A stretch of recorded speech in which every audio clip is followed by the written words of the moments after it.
일이라서 우리 막내 반장 사퇴 선언을 어머니로서 허가합니다. 이제 내가 반장을 안 했습니다. 그런데 저희가 화전민이라서 150평 밭밖에 못 받았는데 아버지가 힘이 좋고 그래서 1.5km 떨어진 할아버지 산에 밭을 입었습니다. 꽃갱이 하나 6,000평을 입었어요. 1.5km에 6,000평 농사 짓는 게 보통 어려운 일이 아닙니다. 운반수단 지게밖에 없어요. 3비탈. 그래서 저는 초등학교 2학년 때부터 지게질 했습니다. 그리고 학교 일찍 하면 소 풀뜯 끼고 꼴 베고 소죽 끓이는 게 제 담당이었어요. 아버지 어머니는 이제 어둑어둑할 때까지 일하고 그러면 혼자 그 일을 해야 합니다. 초등학교 때부터. 근데 먹을 거리 없어요. 근데 우리가 마늘 농사를 많이 했는데 마늘이 있어요. 그래서 소죽 끓이면서 마늘 꺼먹는 게 유일한 낙이었습니다. 옛날 단군 신화에 보면 쑥과 마늘을 먹으면 사람이 된다고 하잖아요. 저는 일찍 사람이 됐어요. 마늘을 그렇게 많이 꺼먹었어요. 저는 근데 토요일, 일요일이 너무 싫었습니다. 왜냐면 학교에 못 가니까. 그래서 하루 종일 일을 해야 돼요. 그래서 저는 토요일날, 일요일날 오는 게 너무 싫은데 토요일날, 일요일만 되면 또 밭에 가서 일하러 가는데 제가 쟁기질만 안 해보고 모든 일 다 해봤어요. 쟁기질은 소가 무시하고 안 가요. 애 목소리 들으면 안 갑니다. 굵은 어른 목소리를 해야 소가 가는데 이래야 이러면 안 갑니다. 이래야 이렇게 한번 해보려고 해도 소가 안 갑니다. 그래서 소 쟁기질만 안 해보고 안 해본 일은 없습니다. 근데 5학년 5월 5일날 하루 전날 선생님이 내일은 어린이날이니까 마음껏 뛰어놀아라. 그래서 제가 축구팀을 조직하고 제가 조직위원장이고 축구를 하고 하루 종일 축구하게 됐는데 아버지가 학생이 무슨 축구냐 일하러 가자. 그래서 하루 종일 한약재 부자라고 있어요. 약초, 그 약초는 거름이 많이 들어가요. 조금 완벽히 생각하는 푸세식 선수의 그 걸음을 치고 400m 산을 올라가야 돼요. 그걸 치고 그리고 넘어서 걸음을 넣어야 되는데 하루 종일 울었어요. 학교에서 축구하는 소리가 들리는데 나는 거기를 조직화해 놓고 내가 못 가는 거예요. 그래서 하루 종일 내가 울면서 다녔습니다. 그리고 점심도 안 먹고 저녁도 안 먹고 속이 상해서 내가 이렇게 살면 뭐하냐 죽어야 되겠다. 그래서 옛날 찬장 밑에 청산가리가 있었어요. 사이나. 그래서 그걸 먹고 죽으려고 했는데 하필이면 그날 그게 다 떨어졌어요. 그래서 그거 내놓으라고 부엌바닥에서 검정고지 벗어가지고 부엌바닥 때리면서 울었던 기억이 납니다. 6학년 때 전도사집 딸이 전학으로 왔어요. 장미경이라고. 미경 어디서 보고 있니? 근데 시골에 가면 머리 짧게 깎고 검은 옷 아니면 하얀 옷인데 얘는 온갖 알록달록 무지개 색깔 옷을 다 입고 왔는데 너무너무 이뻤어요. 천사 같았어요. 근데 하필이면 걔가 전화 보고 인사를 마치고 그 전달에 시험 보고 제가 상을 받는 거예요. 그래서 선생님이 상을 이렇게 줬어요. 근데 그 아이가 입학 가서 자기 소개하고 앉자마자 처음으로 안 이름이 접니다. 그리고 둘이 눈이 마주쳤어요. 그러면서 사랑이 싹 텄어요. 사랑이 싹 텄어요. 근데 너무너무 이뻤어요. 우리 시골 애하고 달랐어요. 얼굴 피부도 하얗고 날씬하고 키도 크고. 그래서 걔를 너무 그날부터 사랑에 빠져서 걔를 보고 싶었어요. 그래서 걔가 금요일 날이었는데 토요일부터 제가 전화오기 시작했어요. 아버지한테. 아버지 이번 일요일 저 교회 가야 돼요. 그랬더니 안 된다는 거야. 그래서 그날 일요일 날 콩타작을 하는 날이에요. 그래서 밭에서 콩을 뽑아다가 지게에다 치고 마당까지 갖다 놓으라는 거예요. 그럼 아버지가 에롱기라고 해요. 에롱 하면서 이렇게 밟으면서 콩타작 하는 거예요. 근데 그거를 조금만 늦게 가면 아버지가 쉬어야 되잖아요. 그러니까 형하고 저하고 아침부터 그걸 콩을 이제 저다가 날라야 되는 건데 조금이라도 늦으면 혼나요. 쉬어야 되니까. 그래서 아침부터 일찍 그 콩을 잔뜩 쥐어가지고 이제 날르기 시작하는데 하필이면 그 순간 교회가 끝나는 시간이었어요. 교회가 끝나고 걔가 개울가로 세수하는 대로 이렇게 걸어오는데 이렇게 마주치는 거예요. 콩을 잔뜩 쥐고 오는데 저 앞에 좀 왔는데 일리 안 갔으면 좋겠는데 걔가 계속 걸어오고 콩찌개를 치고 이렇게 가는 거예요. 걔랑. 근데 이것도 운명의 장난인지 바람이 휙 불어가지고 기울기 시작했어요. 근데 작대기로 받쳤는데 이게 안 돼요. 찬뜻했는데. 그래서 하필이면 또 앞에 배낭인데도 바다가 넘어졌어요. 그러니까 6학년 때 그 사춘기가 제가 5학년 때부터 왔는데 뭐 부끄럽기도 하고 창피도 하기도 하고 이게 다 날아가 버리고 그래서 제가 걔를 안 보려고 개구리처럼 납작 엎드렸어요. 얼굴을 볼 수가 없어가지고 납작 엎드려가지고 하고 있었어요. 그랬더니 걔가 다친 줄 알고 꼼짝 안 하고 있으니까 걔가 와가지고 걔가 이름을 알잖아요. 제가 우승상을 받았어요. 정청래 너 괜찮니? 괜찮니? 계속 난 없었으면 좋겠는데 그래서 다친 줄 알고 난 안 다쳤는데 마음이 다쳤는데 근데 계속 그래요. 저리 가라고 안 가요. 그래서 걔가 조그만치 물러서 이렇게 보고 있습니다. 그래서 땅바닥에 떨어진 콩을 줘 가는데 어찌나 쪽팔리든지 그래서 하고 작대기 지게 묶어가지고 다시 일어나는데 문이라고 있어요. 잔뜩 치고 가다가 한번 넘어지고 하는데 지게는 보통 이런 데다 받쳐놓고 이렇게 들어야 돼. 지어야 돼. 땅바닥에 이걸 하려니 문이를 안 해요. 제가 이제 올해 60이 됐는데 60평생 가장 초인적인 힘을 발휘해가지고 진짜 또 넘어지면 안 된다고 다리를 떨면서 온갖 힘을 써가지고 다시 일어나가지고 집에 가서 하는데 어찌나 눈물이 나는지 잊을 수가 없어요. 중3 때는 우리 우체부장 집딸 애가 항상 정규일등이라고 하면 공부하지 못했어. 제발 하루만이라도 시험 공부 전에 이 공부를 하고 싶은데 공부를 못하게 해요. 밤 12시 넘으면 전기세 아깝다고 죽더라고 그러고 그래서 도저히 안 되겠다. 나 이번에는 한번 공부를 해서 쟤는 1등을 적어버려야겠다 하고 새벽 5시에 일어나가지고 도시락을 싸가지고 4km를 뛰어갔어요. 면사무소에 중학교가 있고 우리 동네에 4km 가지고 뛰어서 가서 이제 공부를 하려고 내가 어떻게든 한번 2등 해보려고 그래서 교실에서 공부하고 있는데 아버지가 4km 또 뛰어왔어요.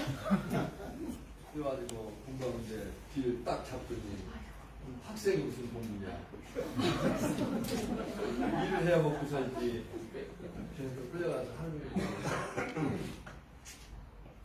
근데 제가 삐뚤지 않았던 게 중학교 1학년 때부터 3학년까지 일기를 썼는데 항상 일하는 일기를 써요. 일기를 쓰고 소풀 뜯기고 꼴배고 토요일날 일하는 걸 쭉 쓰고 그러면서 그래요. 우리 어머니한테 물어보면 항상 나 어디서 왔냐고 다니는데 주소 왔냐고 주소 왔다고 그래요. 근데 진짜 우리 엄마가 나 이렇게 일을 시키고 근데 그건 아닐 텐데 일장이 있습니다. 오늘 어디 가서 뭔 일이 했고 뭔 일이 했고 내가 어머니 아버지가 다니실 때 그 말은 사실이 아닌 것 같고 진짜 아들 맞긴 맞는데 왜 나는 이렇게 공부를 안 시키고 일을 시킬까 그러면서 그 다음부터 착한 말을 썼어요. 우리 어머니 아버지가 나를 일 시키기 얼마나 그래도 속으로 마음이 아프실까. 내가 공부를 열심히 해서 대학 졸업하고 군대 갔다 오면 27살인데 그때부터 내가 월급 받아서 어머니한테 효도하며 살아야지. 그게 큰 어머니지. 중학교 2학년 때 우리 수학선생님 그 일기장을 본 거예요. 교장선생님한테 그 일기장을 본 겁니다. 얘처럼 착한 애가 없습니다. 공부도 잘하고 이렇게 효심이 깊은 얘한테는 특별한 상을 줘야 됩니다. 그래서 없던 상을 만들었어요. 그게 효행 일기상이에요. 그래서 우리 중학교 생긴 이래 처음으로 마지막으로 효행 일기상을 받은 사람입니다.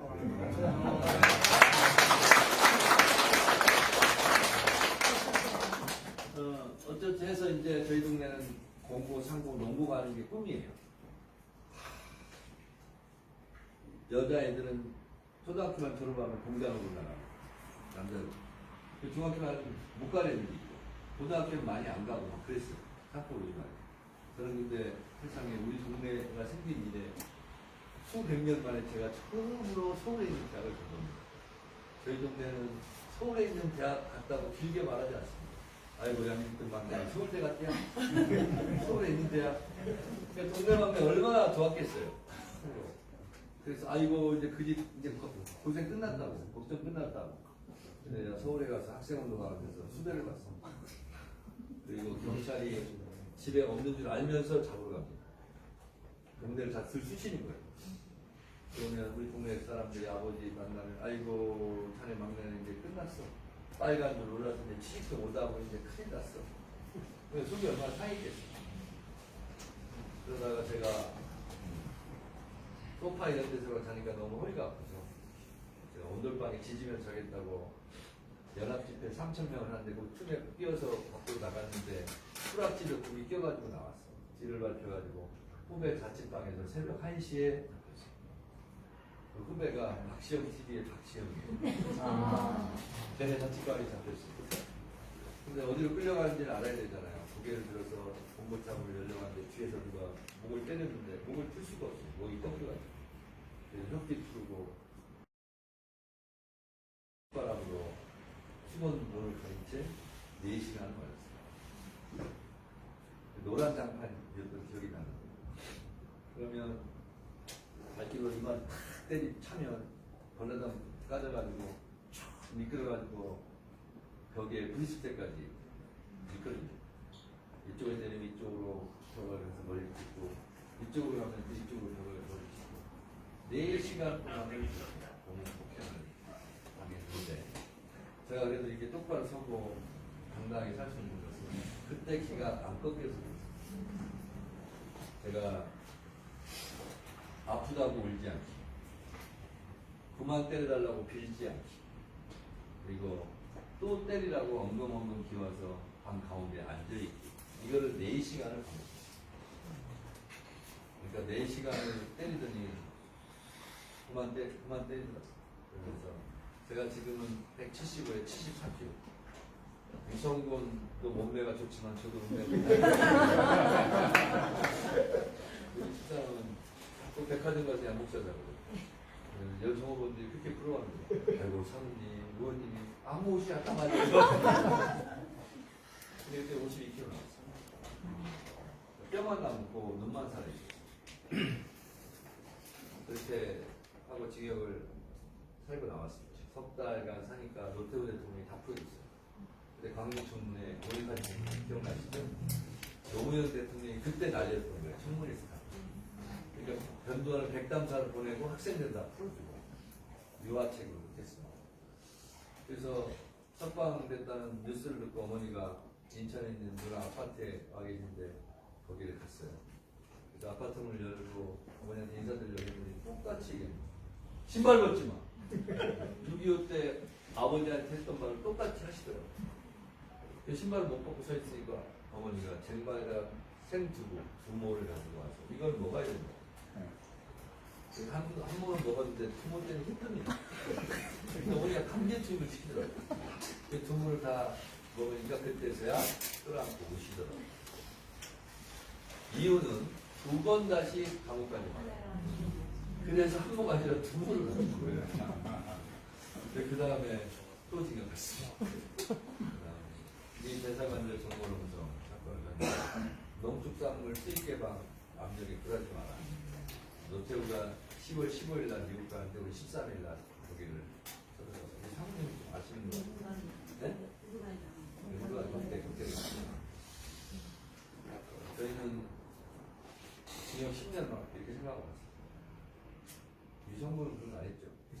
그래서 징역 몇 년 살았어요? 그 정도 사실 웬만큼 산 거예요. 어떤 사람도 석 달 살고 나와가지고 징역 살았다고 1년 이하는 우리는 안 써주고. 근데 진압당하다가 바로 머리를 찍혔어요. 그래서 열반을 보냈어요. 저는 단식은 가능한데 삭발은 불가능합니다. 빵꾸 하나 가지고 다 보입니다.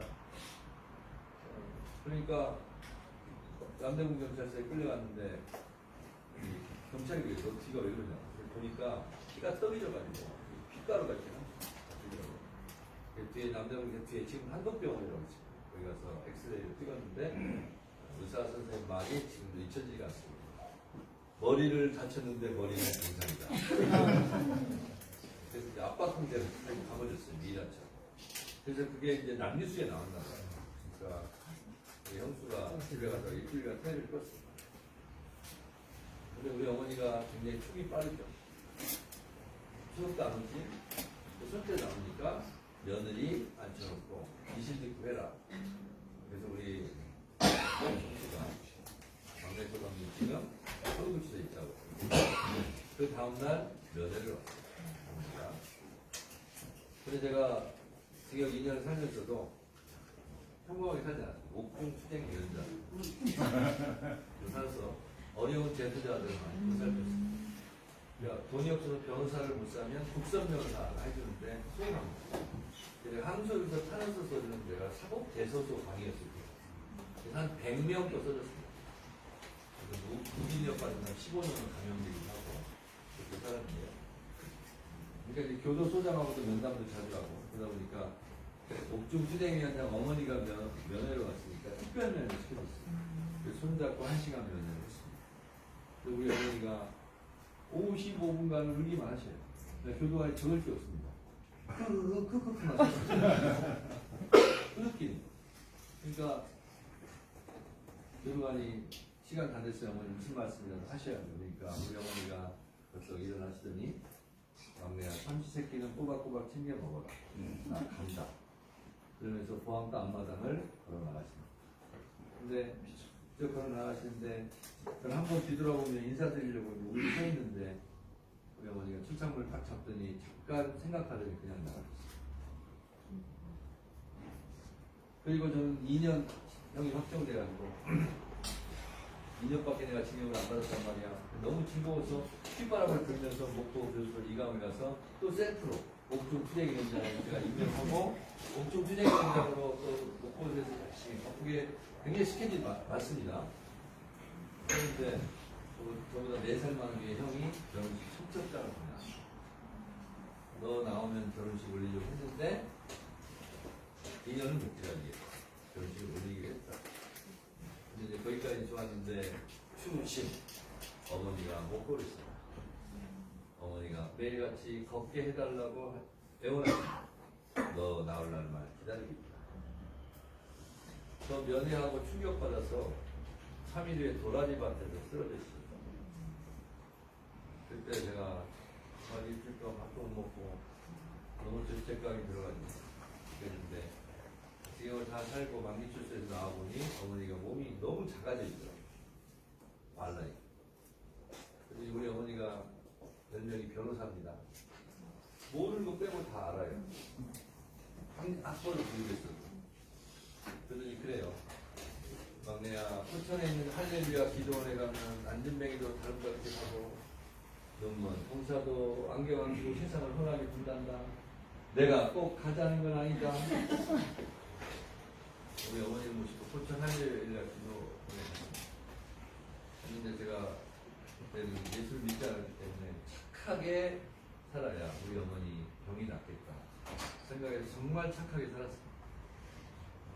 하루에 예배를 5번 그리고 대예배장과 말기암 환자들 병원에서 못 고치는 환자들 50명이 왔어요. 그럼 그분들 케어를 내가 다 했어요. 그리고 오늘 1명 죽어나가면 내일 1명이 들어오고 오늘 2명 죽어나가면 2명 또 들어오고 그분들 나름대로 잘 보살폈어요.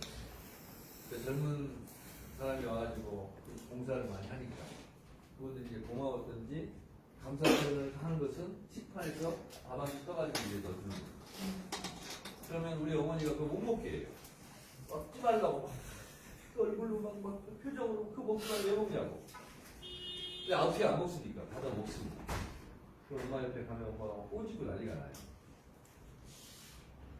한 달 동안 2시간 이상은 못 자요. 어머니 대소변도 받아내야 되죠.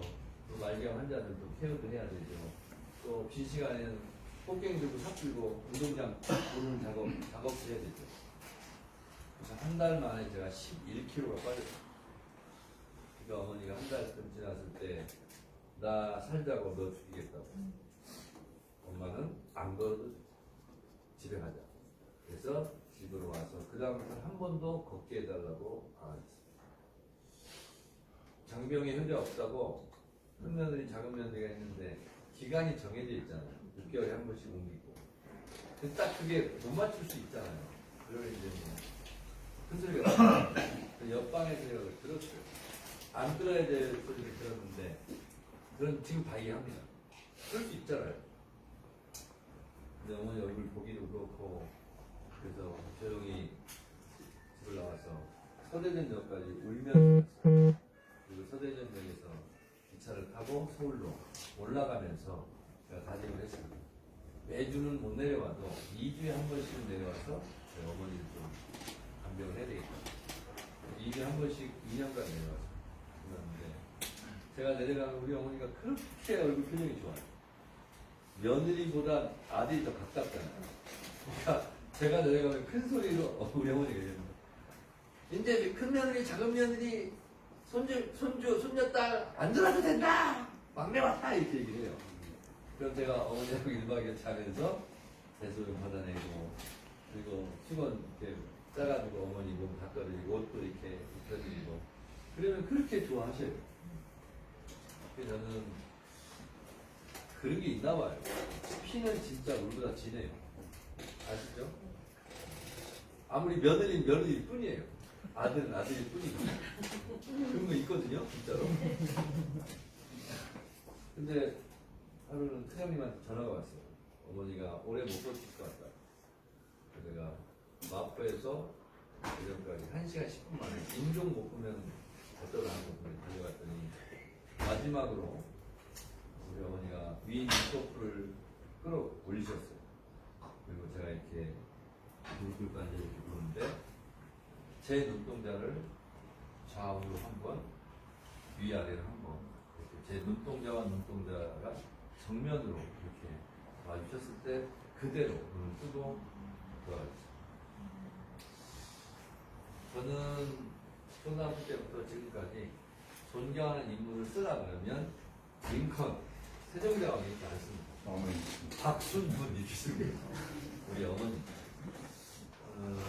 지금도 제 손재에는 어머니, 아버지, 장인, 장모님 다 들어가셨습니다. 영정사진을 썼던 사진을 제가 다 걸어놓고 문화인사 드리고 이렇게 합니다. 제가 정치를 시작할 때도 그리고 중간에도 지금도 우리 어머니 생각을 많이 합니다. 못 배우셨지만 너무나 사랑해 주셨고 그리고 바른 길을 가도록 항상 이끌어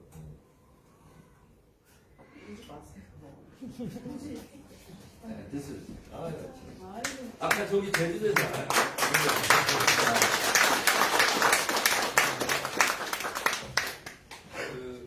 우리 어머니가요, 우리 형 지금도 모르는데 중학교 다닐 때 도시락 싸잖아요. 그러면 이게 계란 후라이 하나 얹었잖아요. 저는 밑에 하나 더 꺼냈어요. 그랬는데 하여튼 그런 생각 저는 많이 합니다. 우리 어머니가 꿈꿨을 대한민국, 그러니까 식민지 때 사셨잖아요. 태어나고. 그래서 그 일본 사람들한테 온갖 멸시 무시당하고 노크루도 다 뺏어왔대요. 그래서 나라에 있는 백성이 서름을 얼마나 느끼셨을까. 그리고 남편 강제징용 끌려가고 하면서 독립국가를 꿈꿨을 것이다 이렇게 생각을 하고 6.25 때는 남편 하마터면 풍살장에 끌려가서 죽을 뻔했잖아요. 그래서 전쟁 없는 평화로운 한반도를 꿈꿨을 것이고 또 큰아들 공부 잘하는 큰아들 자퇴시키고 산으로 올라가는 모습 보면서 그래도 고등학교 때까지는 공부시킬 수 있고 30세끼는 걱정하지 않아도 되는 좀 경제적으로 풍요로운 그런 대한민국을 꿈꾸지 않았습니다. 또 안 날려다 낳은 막내 아들 서울로 대학교를 했더니 데모하고 집으로 경찰들이 쳐들어오고 그러지 않아도 되는 좀 민주적인 민주주의 국가를 꿈꾸지 않았을까 그런 생각을 합니다. 오늘 우리가 이렇게 간담회를 하고 이렇게 하지만 오늘의 대한민국은 갑자기 어제 생긴 게 아닙니다. 지금까지 대한민국을 만들기 위해서 수많은 우리 어머니 같은 수많은 어머니들, 또 우리 아버지 같은 수많은 아버지들, 또 그리고 우리 큰형님 같은 큰형님들, 그리고 3년 전에 돌아가신 우리 큰 형수님 같은 며느리들, 이분들이 하루하루를 열심히 산 결과거든요. 그리고 그분들이 피땀 흘려서 이런 대한민국이 이거든요. 결국 조선시대 때도 일본인들이 쳐들어왔을 때 왕은 도망가고 지켰던 것은 조선의 백성들이었어요. 이렇게 지켜온 대한민국을 대통령을 잘못 뽑아놓으니까 완전히 그냥 대한민국을 절단내고 쿠데타하고 내란이나 일으키는 이런 시대가 됐습니다. 근데 제가 아까 그랬잖아요. 피레는 우연의 옷을 입고 나타난다. 제가 하필이면 법사위원장을 하고 있었어요. 저는 이게 전들 내란이 일어날 줄 어떻게 알았겠습니까? 근데 어쩌면 미리 알고 정하신 하나님의 뜻대로 제가 법사위원장을 필연적으로 해야 되는지 모르겠어요. 그리고 내란이 일어났어요. 제가 헌법재판소에 가서 국회 탄핵 소추위원이 될 줄 전들 알았겠습니까? 그래서 이러한 쭉 과정, 또 어렸을 때부터 자라고 또 서울로 학교 가고 데모하고 감옥 가고 이런 수많은 과정들이 하나하나 지금 생각해보면 오늘 제가 서서 이렇게 여러분들 앞에서 간담회를 당대표하겠다고 얘기하는 것도 어쩌면 그 우연의 우연들이 약간 빗나갔으면 그러지 않아도 되는 그런 실처럼 이렇게 연결되는 것이 아닌가 그런 생각이 듭니다. 17명의 변호사들과 제가 헌법재판소 112일간 윤석열을 파면할 때까지의 그 피말리는 그 숨막히는 그 비하인드 스토리 112일간의 생생한 기록, 국민이 지키는 나라 책을 썼습니다. 이제 북콘서트도 하고 있는데 제가 맨 마지막 18번째 저자입니다. 그 책이 350페이지인데 마지막에 제가 이렇게 줬어요. 역사는 직진하지 않는다. 그러나 결코 후퇴하지도 않는다. 정권은 짧고 국민은 영원하다. 정권과 국민이 싸우면 끝내 국민이 승리한다. 국민이 지킨 나라, 대한민국. 이렇게 끝냈습니다.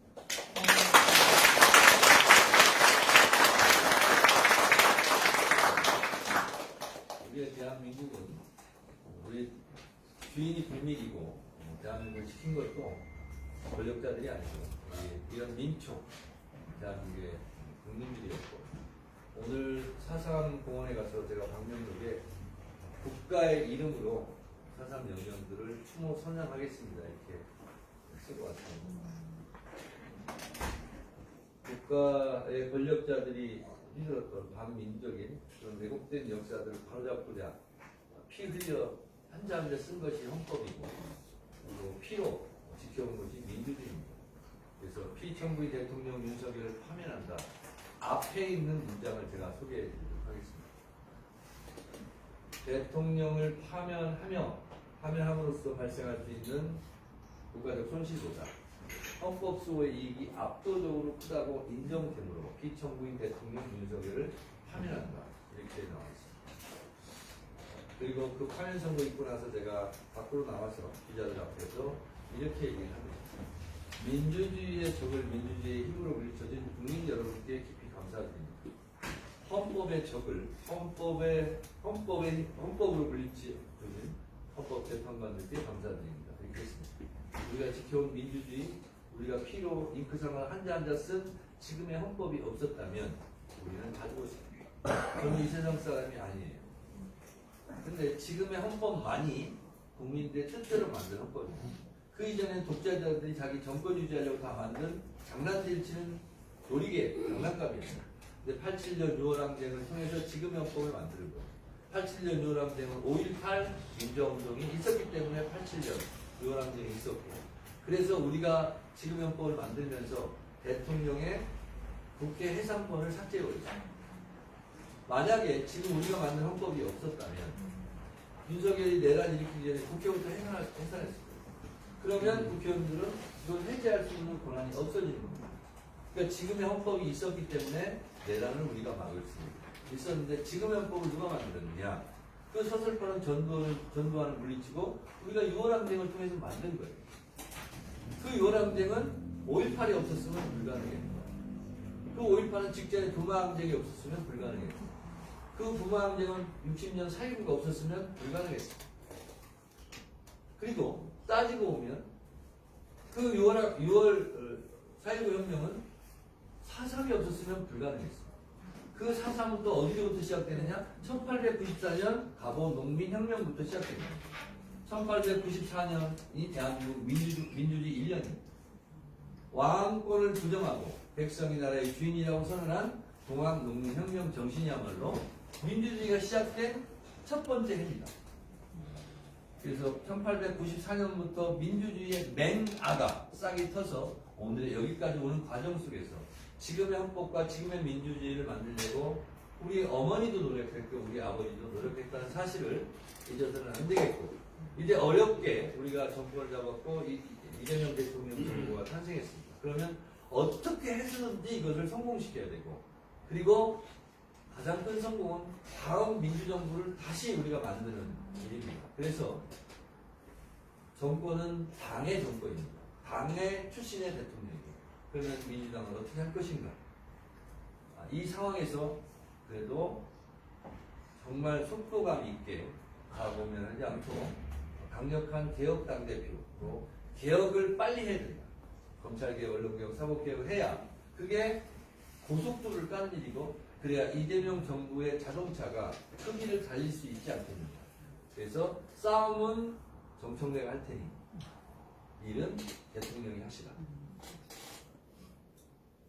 국회에서 검찰개혁 법을 통과시키겠습니다. 그럼 국민의힘이 네 알겠습니다 하고 도장 찍어줍니까? 절대 안 합니다.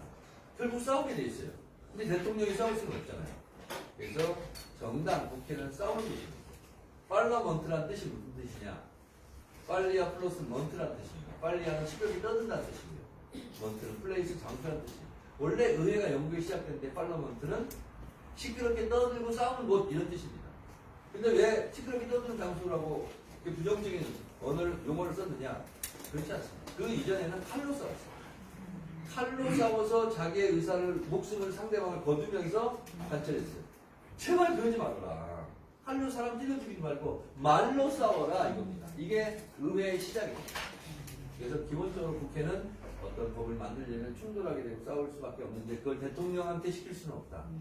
그러면 나는 120% 나는 싸워서 가져가면 대통령이 20%를 좀 깎자고 할 때 그때 대통령이 체면도 서고 할 말도 생기고 하지 않겠느냐. 그래서 100을 하려면 120%를 해야 됩니다.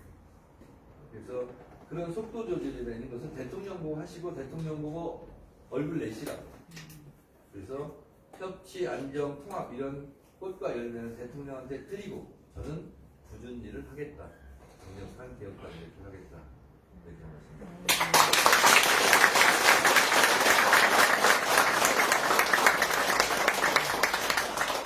그 군대에서는 제가 서서했는데요. 서서하니까 조금 허리가 아프네요. 앉아주겠어요? 네. 자유롭게 뭐 궁금하신 게 있으면 여쭤보시면 제가 답변하겠습니다. 네? 저희 안 해도 그러면 일단 인사 말씀 이제 의원님께서 없으시다고 하시니까 그래도 환영 답변이 있어야 될 것 같아서 다음은 태국에서 가장 아름다우신 젠네만 보겠습니다. 오승훈 사모님부터 환영 답변해 주시겠습니다.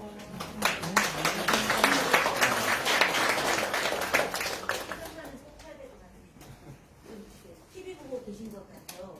네. 제가 요새 우울할 때 보는 유튜브 딸이 있습니다. 정청래 박사위원장님 했을 때 국회의원들이 계속 서서 뭐라고 합니다. 앉으세요 했는데 계속 서 있었잖아요. 그럼 서 있으세요 했는데 싫어요. 네. 왜 서 있으라는데 왜 앉으시냐고. 그래서 의원님이 혼자 너무 자기도 본인도 웃기셨나 봐요. 본인께서 웃으셨잖아요. 제가 뒷자를 하다가 약간 마음이 우울할 때 보면 딸인데 그래서 이제 이성민 의원님이랑 이성민 의원님 같이 와주셔서 너무 감사하고요. 요새 이제 저희 지역 주민들이 마찬가지지만 TV를 TV 프로그램에 제일 좋아하는 게 뭐냐 그랬더니 뉴스입니다. 그래서 뉴스를 보는 행복함이 너무 크다라고 말씀을 해주셔서 윤석열이 깜빡하는 너무나 즐거운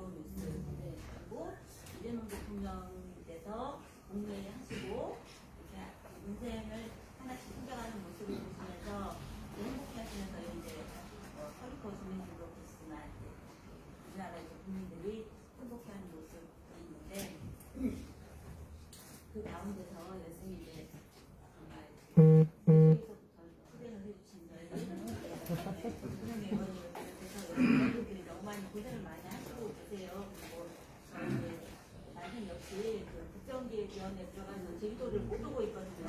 네, 못 오고 있는 상황에서 혹시 의원님 지금 여기 이렇게 보시면 제주도 분들이 다 얼굴이 까맣지는 않습니다. 네. 근데 되게 까맣죠. 진실을 말해주세요. 저 화장을 해서 그렇죠. 아, 예. 까만 이유가 있는데 저희 이제 그제랑 어제 1박 2일 장흥 여순 이제 민주기획을 다녀왔어요. 네. 그래서 한 40도에 육박하는 그 곳에서 이제 얼굴이 다 타셔가지고 지금 네 얼굴이 다 모두 새까맣게 했습니다. 그래서 이제 의원님 아까 말씀드리면서 그 의원님 이제 어머니 박순분 여사님이시지만 얘기하시는데 저희 시어머니가 계속 떠오르는 거예요. 저희 시어머니는 양자, 쌍자, 몇자 쓰십니다. 쌍둥이여서 그렇게 지으셨어요. 네.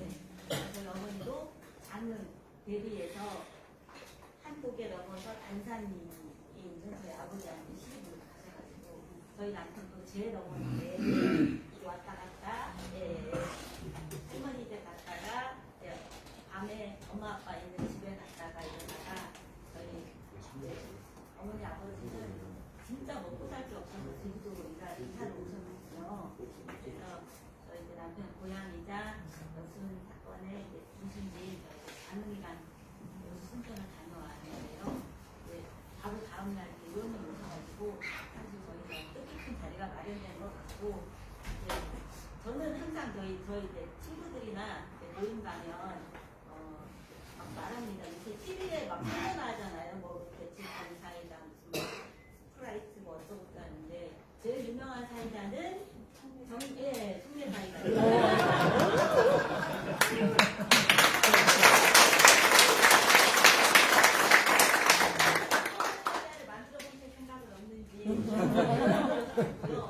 여러분들도 뭐 속이 안 좋거나 기분이 나쁘다 하시면 한번 이렇게 딱 따서 청래사이다 한 잔.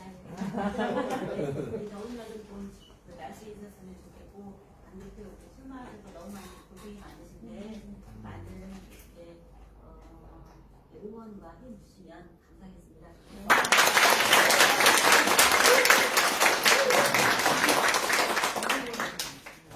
그럼 지금부터 정청래 의원님을 모시고 지역 당원분들과 간담회를 진행하도록 하겠습니다. 시간이 조금 많지 않아서 5시 50분까지 진행을 위원님께 부탁드리겠습니다. 질문 있으시면 질문해 주시면 감사합니다. 네. 저는 충북 관할인데요. 제가 제주도 온 지가 딱 올해 60년입니다. 60년. 그런데 우리가 금산하고 관계가 뭐냐, 제가 지금 지원하고 있는데, 또 같이 관계를 내려가지고 지금까지 했습니다. 네. 우리 저런 얘기를 들으면서도 항상 통쾌해요. 그런 말씀하실 때가. 앞으로 이 어렵고 힘든 이 나라를 잘 써주십시오. 대통령이 열심히 하세요.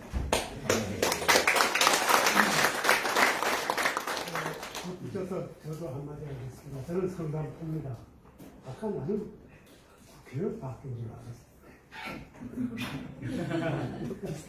그건 그렇고 아마 대한민국 우리 진영에서 제일 나쁜 부류가 조중동하고 국힘인데 그 나쁜 부류가 가장 싫어하는 분이 또 우리 정청래 의원 같습니다. 아닙니다. 이재명 대통령을. 그래서 저는 그런 게 참 좋습니다. 힘내십시오. 정청래 의원님 힘껏 응원하겠습니다. 고맙습니다.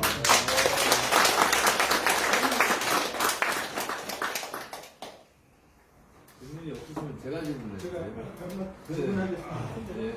지금 현재 대의원, 민주당의 대의원하고 평당원의 투표 비율이 20대 1인가요? 지금 17일. 17대 1인가요? 그거를 1대 1이라든가 더 낮추실 계획은 있습니까? 만약에 당대표가 되시면. 제가 핵심 공약입니다. 그게. 1인 1표시를 열겠다. 헌법 69조에 이렇게 나와 있습니다. 대통령은 국민들의 보통평등 직접 비밀 투표에 의하여 선출된다. 이렇게 되어 있습니다. 그리고 다른 조항이 또 하나 있는데 국회의원도 마찬가지입니다. 국회의원은 국민들의 보통평등 직접 비밀 투표에 의하여 선출된다. 다시 말해서 평등 선거죠. 1인 1표입니다. 대한민국의 어떠한 선거도 다 1인 1표입니다. 근데 유일하게 1인 1표가 안 되는 데가 민주당입니다. 법적인 단체에서.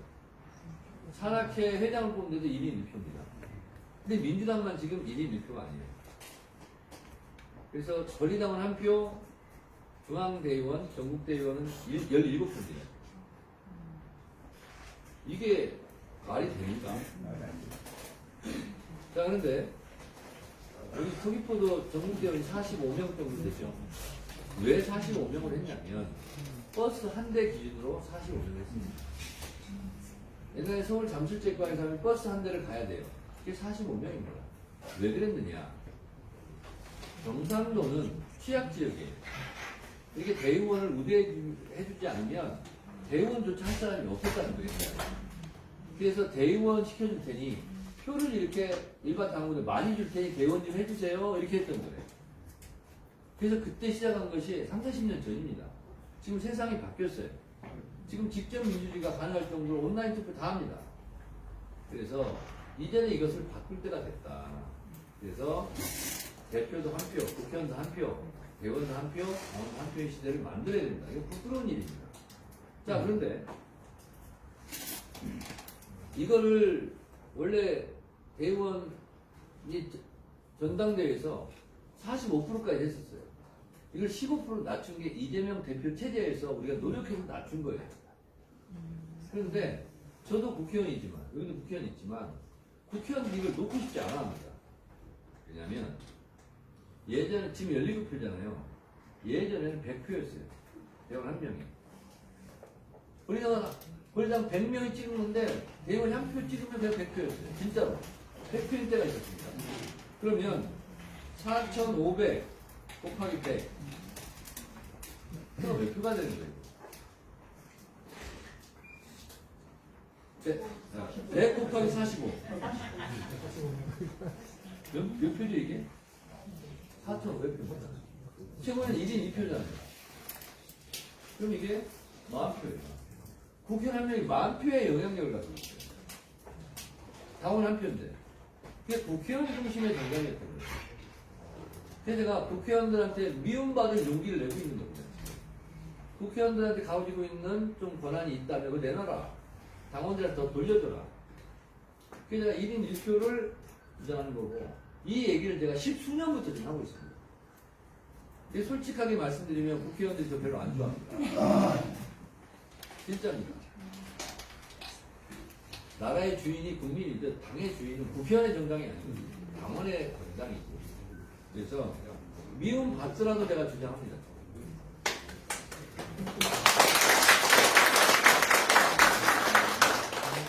제가 당대표가 되면 이거 제 임기 안에 그냥 해치우겠습니다.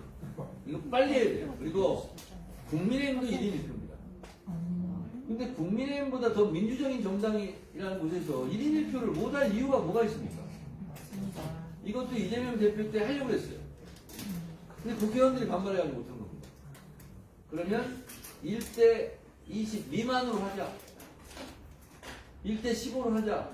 이렇게 해서 겨우 지금 1대 100에서 1대 17로 바꾸는 겁니다. 그래서 이거는 하루빨리 고쳐야 된다. 부끄러워서 못할 일입니다. 사실은. 그래서 그랬더니 이제 또 그런 얘기 하는 사람도 있어요. 그리고 경상도는 이거를 안 하면 당이 어려워지는데 그건 다른 걸로 배려하자. 표로 이렇게 하지 말자. 아니 삼성 이건희는 부자니까 너는 10,000표 행사해. 그 중소기업은 100표 행사해. 아니 거기는 말이야 빚을 많이 졌으니까 빚진 사람들 10명이 모아서 1표 행사해. 이러면 누가 그걸 받아들이겠습니까? 똑같은 사람인데.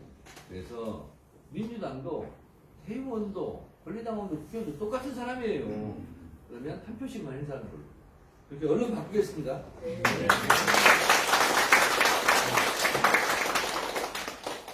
유성문 의원한테 좀 잘 좀 얘기 좀 해주세요. 근데 유성문 의원은 반대 안 할 것 같아요. 네.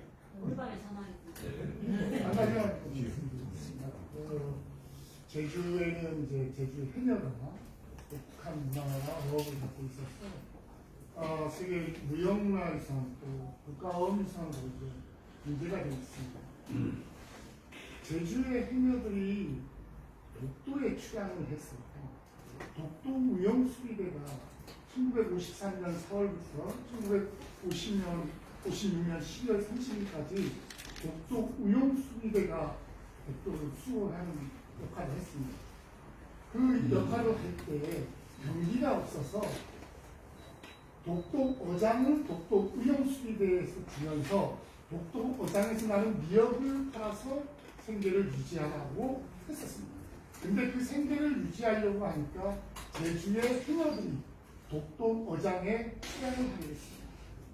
그러고 난 다음에 독도의 의용수리대가 독도를 지킬 때 본도에서 독도 의용수리대에 보급을 해줬을 때 배가 못 들어가면 제주의 해녀들이 운망에 살면서 독도 의용수리대에 부식을 제공해주고 물을 제공해주고 그렇게 운망을 제공할 때 나무를 다시 또 제공해주고 그러면서 독도가 수호가 됐는데 정작 독도 우용수리대법에 의해서 독도 우용수리대원들은 국가유공자로 인정을 해서 국민묘지에 안장을 하고 전국 부상을 했지만 제주의 해녀들은 그때 제주도로 돌아오니까 그거에 대한 상응하는 어떤 예우라든가 이런 것이 전혀 없었습니다. 그래서 우리 제주도 우회에서 그 독도 출항 해녀에 대한 지원에 대한 예우 및 지원에 대한 조례를 대표 발의해서 개정이 됐습니다. 그런데 이제 법과 상당히 괴리가 있어서 그러한 부분들을 좀 제주의 행위에 대해서 관심을 가져주시고 또 전국적으로 전국 행위협회가 조직이 되어 있기 때문에 더불어민주당에서도 제주 행위에 대한 관심과 지원을 좀 많이 챙겨주셨으면 하는 게 해녀의 아들로서 행가님께 부탁드립니다. 네, 고맙습니다. 제가 이번 전당대회 과정에서 10대 공약을 했고요. 그리고 추가적으로 현장에서 나오는 것을 즉각 받아서 현장 공약을 지금 하고 있습니다. 오늘 제주도에 오면서 제가 5개를 그동안 들은 거를 페이스북에다 썼습니다. 정청래 현장 약속, 이거 못까지. 그 중에 하나가 우리 당에서는 이런 얘기를 한 번도 해본 적이 없는데 안중근 기념관에서 대선 때 스마트 국방위원회 활동했던 분들이 있어요. 정책 토론을 했는데 국가보훈정책특별위원회를 당에 만들어줘라 라는 겁니다. 무슨 말이냐? 민주당은 왜 외교안보 국방은 소홀히 하고 경제는 무능하고 그리고 국가보훈정책에는 관심 없고 이런 이미지가 있다는 거예요. 실제로 그렇지 않습니다. 외교안보 국방도 경제도 우리가 다 유능합니다. 문재인 대통령도 다 입증을 했어요. 노무현 대통령 입증했고. 근데 그런 의미가 있다는 거예요. 근데 국가보훈정책도 그렇다는 거예요. 그래서 제가 좋다. 그러면 우리 민주정부에서 국가보훈도 잘한다. 그래서 당에서 이것을 한번 설치해서 한번 연구를 하고 해보자. 그래서 국가보훈정책특별위원회를 상설위원회로 주기로 제가 공약을 했습니다. 근데 이게 어떤 효과가 있느냐? 이념의 영토를 넓히는 거예요. 그 보호는 왜 보수적인 사람만 관심이 있지? 그게 아니라 진보적인 사람들도 더 잘할 수 있고 더 관심을 가질 수 있다. 그리고 애국의 영토를 넓히는 거예요. 결국 민주당의 지평을 확장하는 겁니다. 너무 좋은 것 같아요. 그래서 제가 현장에서 그거 만들겠다고 공약을 했습니다. 그러면 지금 같은 이 국가보훈정책은 국가를 위해서 헌신 봉사, 애국자들을 기리고 후손들에게 모범을 전수하고 그분들이 애국을 했더니 괄시받고 천대받는 것이 아니라 국가가 보훈하더라. 국가가 대우해주더라. 이걸 보여야 나중에 애국하는 것도 자랑스럽게 생각할 거 아닙니까? 그거를 해보겠다는 생각, 그거를 제가 대표가 되면 첫 해로 시작을 하겠다. 이런 생각이 드는데 이 부분도 마찬가지입니다. 국가보훈정책 특별위원회에서 이 문제도 제가 다루게 하겠습니다.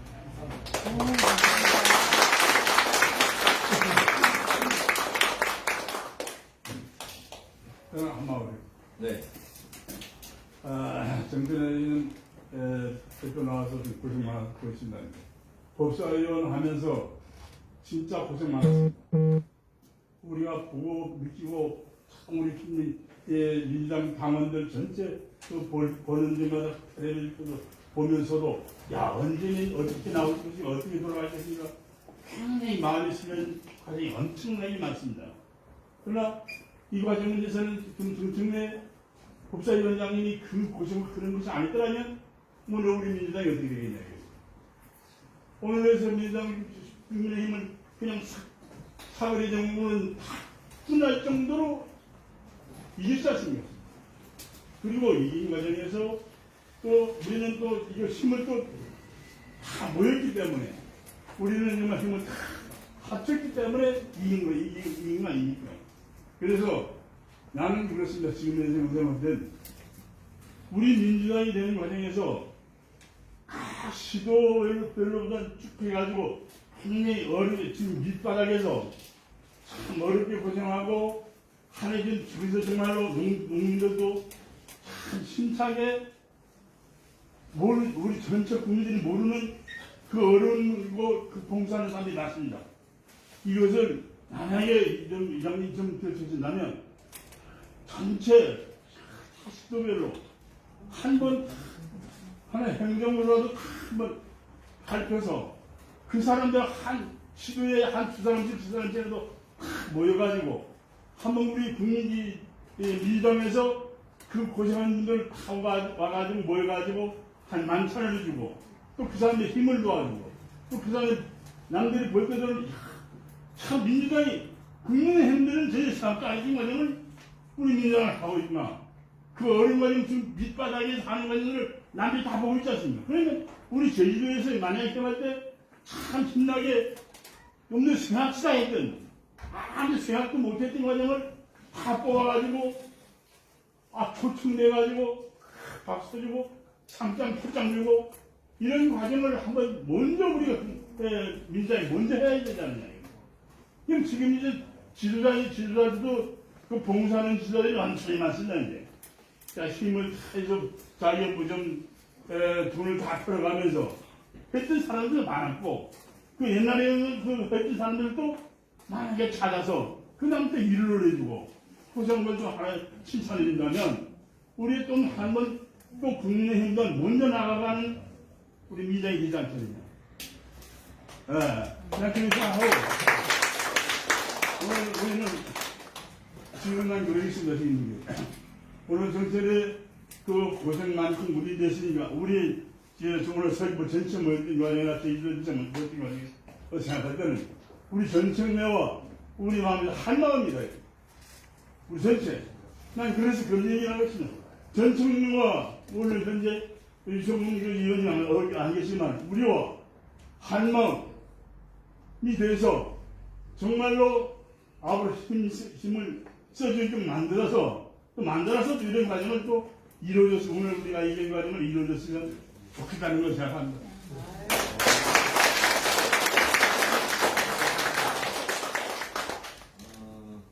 우리 부모님하고 제가 똑같은 생각을 한 걸 좀 말씀드리겠습니다. 제가 이 10대 공약 발표 중에 강원 콘서트를 열겠다. 이 공약이 있습니다. 연말에 저는 11월 11일쯤 했으면 좋겠는데 1일자가 4개 빼빼로 되니까 왜 우리 강원들은 항상 정치 현장에서만 이렇게 모여야 되는가? 총선, 대선, 지방선거, 전당대회 선거가 없는 애가 없습니다. 근데 거기에 열심히 노력하고 봉사하고 하는 사람들이 많습니다. 근데 이걸 당연히 알아줘야 돼요. 그래서 연말에 강원 콘서트를 열어서 예를 들면 상암 운동장을 빌려서 10만 명 당원이 모이는 겁니다. 그리고 거기서 가수 이승환도 부르고 올지는 모르지만 임영웅도 초대를 하고 MC는 유재석을 부르고 아니면 강호동을 부르든가 이렇게 해서 거기서 당원들이 웃고 즐길 수 있는 펴놓고 그거를 하고 2부 행사로 지금 말씀하신 부분대로 제주도 권리당원중에서 누가 제일 고생했다 이거 심사를 정확하게 해서 그 10만 명 앞에서 시상을 하는 겁니다. 얼마나 영광스럽겠습니까? 국회의원 중에서 제일 국회의원 활동 잘하는 사람 제주도 유성범 대상! 모두가 그래서 누구? 오영원! 대상! 이렇게 해서 전국적으로 텔레비전 생중계되는 가운데 KBS 연기대상 시상하듯이 그런 걸 하겠다는 거죠. 그래서 민주당은 어떨 때 강한 정당이 되냐. 민주당 당원들이 자부심을 느껴야 돼요. 제도로서는 1인 1표 당원 주권이 확장되는 정당이고 힘나고 자긍심을 느끼고 아 내가 민주당 하는 것이 자랑스럽다.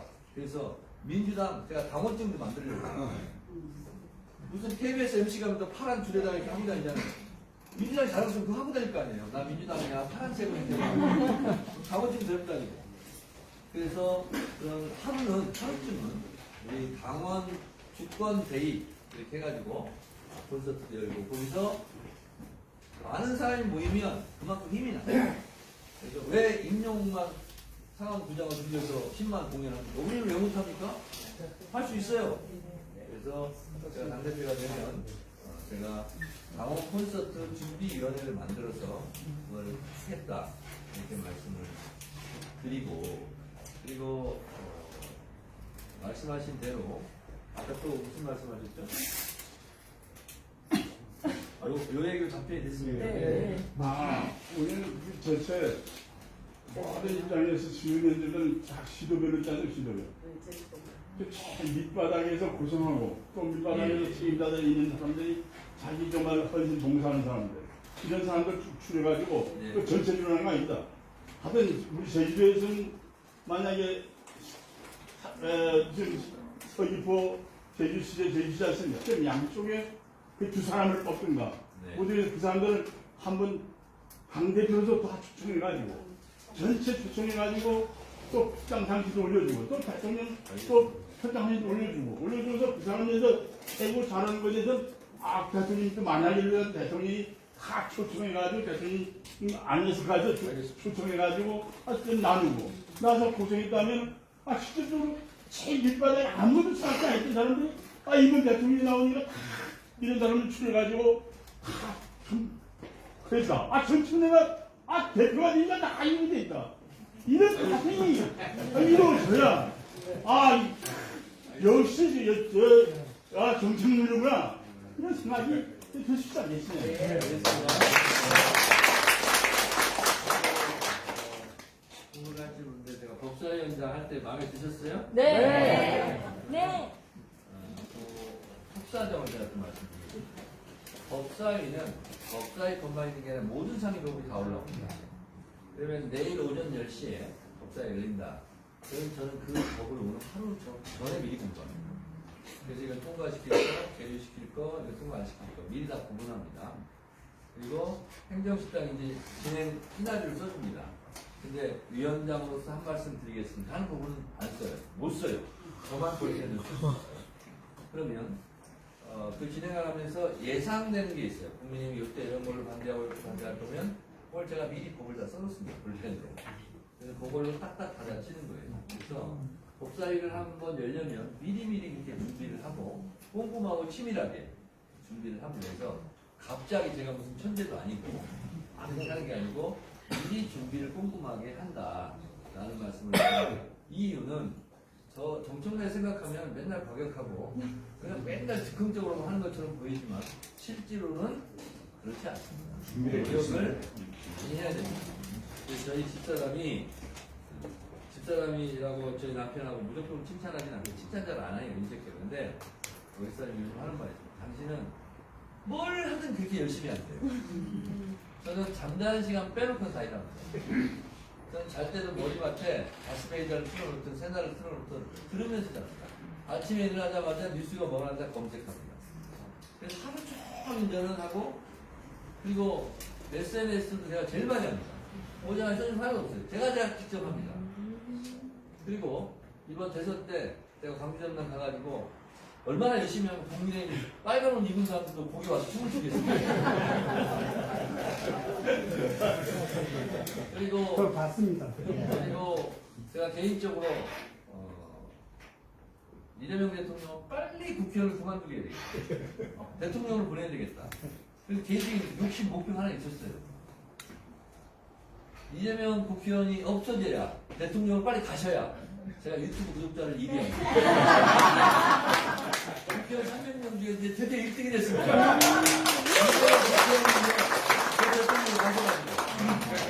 제가 지금 67만 6천 명, 300명 국회의원 중에서는 유튜브 구독자도 1등을 합니다. 근데 제가 왜 1등을 할까요? 그만큼 유튜브를 많이 하기 때문에 그렇습니다. 그리고 나름대로 재미도 있고, 거기에 웃음도 있고, 눈물도 있고, 그렇기 때문에 많이 구독을 해주는 거예요. 그래서 제가 빨리 지금 100만 명을 돌파를 지금 하려고 생각하고 있습니다. 모든 것이 세상에 공짜가 없습니다. 아무리 재주가 많고 천재라 할지라도 노력하지 않으면 불가능합니다. 그래서 법사위 때, 또 헌법재판소 때 저한테 박수를 쳐준 분이 있다면 그 박수가 나올 때까지 얼마나 많은 불면의 밤을 그리고 얼마나 많은 준비를 했는지 제 집사람 말더라고요. 같이 사니까 그렇게 하고요. 그리고 뭐 제가 책장사는 아니지만 그 역사적으로 의미 있는 책이고 법안에 한 번씩 읽어보면 거기에 몇 가지 좀 좋은 말도 있고 그러니까 국민이 지킨다라 한 번씩 사시면 좋고 그 인세는 저희가 안 받습니다. 그래서 수입은 전액 고익기부를 하기로 해서 사실은 저한테 떨어진 것 하나도 없습니다. 이거 샀어. 한 번씩 사도 되면 좋을 것 같습니다. 네, 마치도록 하겠습니다.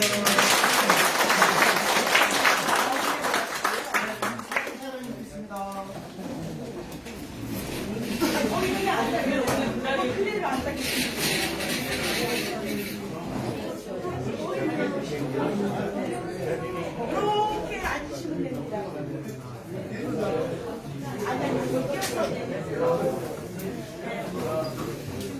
이렇게 앉으시면 될 것 같습니다. 동그랗게. 네네네. 신사방에 놓을게요.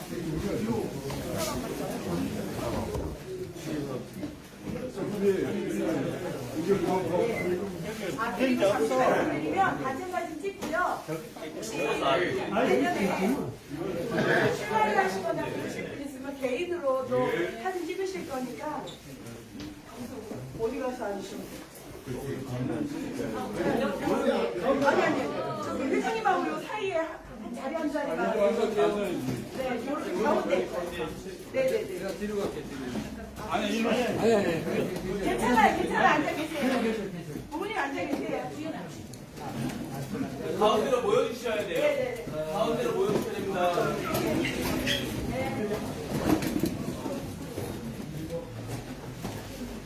좀 더 모여주셔야 됩니다.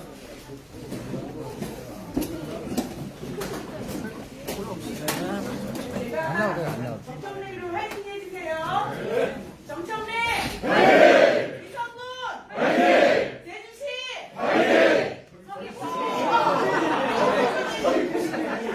서귀포시! 상대편은 정청래! 고맙습니다.